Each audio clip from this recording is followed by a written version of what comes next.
السلام علیکم مصطفیٰ اما بعد۔ تو یہ ہمارا کتاب الحدیث سے متعلق کچھ باتیں رہتی تھی،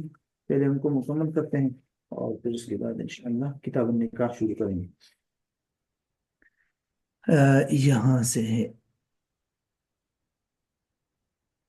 یہاں سے یہ تقریباً یہ احکامات جو آ رہے ہیں، یہ تقریباً وہی احکامات ہیں جو قربانی کے جانور کے لیے بھی ہے۔ ٹھیک ہے، عموماً جو قربانی کا جانور ہوتا ہے اس کے بارے میں بھی یہی احکامات ہوتے ہیں کہ بھئی اس کو جانور کو ذبح کرنے کے بعد اس کے لگام اور اس کے اوپر جو کچھ ہوتا ہے اس کو صدقہ کیا جائے اور اس کے اوپر سواری نہ کی جائے۔ ٹھیک ہے، اور اسی طرح اس سے استفادہ حاصل نہ کیا جائے، اس کا دودھ وغیرہ استعمال نہ کیا جائے۔ تو وہ جو ساری چیزیں ہیں وہ یہاں آئے گی۔ دیکھیے فرماتے ہوئے تصدق بجلالہ وخطامہ، ٹھیک ہے، کہ اور صدقہ کر دے اس کے جلال، جلال کا لفظ پہلے بھی آیا تھا، اس کا یہ جول کو کہتے ہیں، جو جانور کے اوپر نہیں ہوتا، جس کے اوپر لوگ پھر بیٹھتے ہیں، تو وہ، اور وختام ہی، اور اس کے لگام کو، اس کو صدقہ کر دیا جائے۔ ولم يعط اجر الجزار منه، اور قصاب کی اجرت کو اس میں سے نہ دیا جائے، ہدی میں سے نہ دیا جائے، یعنی اس کا گوشت بطور اجرت نہ دیا جائے۔ ولا يركبه بلا ضرورہ، اور بلا ضرورت اس پر سواری بھی نہ کی جائے۔ اب یہ تین پوائنٹ ظاہر ہے، اور عموماً جس طرح کے قربانی کے جانور کا کوئی حصہ بطور اجرت دینا جائز نہیں ہے، اسی طرح حدی کے جانور کا بھی، اور اس پر بلا ضرورت سواری بھی نہ کیے جائے، کیونکہ قرآن مجید کے اندر حدی سے متعلق آیا ہے کہ وَمَن يُعَظِّمْ شَعَائِرَ اللَّهِ، مطلب یہ کہ حدی بھی شاعر اللہ میں سے ہیں اور اس کی تعظیم ضروری ہے، تو بغیر ضرورت اس پہ سواری کرنا کہتے ہیں تعظیم کے منافی ہے، تو اس لیے یہ بھی منع ہے۔ ولا يحلبه، اس سے دودھ نہ نکالا جائے۔ ويمزح ضرعه بالنقاخ، اور اس کے تھنوں کو پر چھینٹے ڈالے جائے، نقاخ ٹھنڈے پانی کا۔ ٹھیک ہے، یعنی یہ بھی تقریباً وہی جانور، جو قربانی کے جانور کا بھی یہی مسئلہ ہے کہ اس سے دودھ نہیں نکالا جائے۔ اصل چیز ہے انتفاع حاصل نہ کرنا۔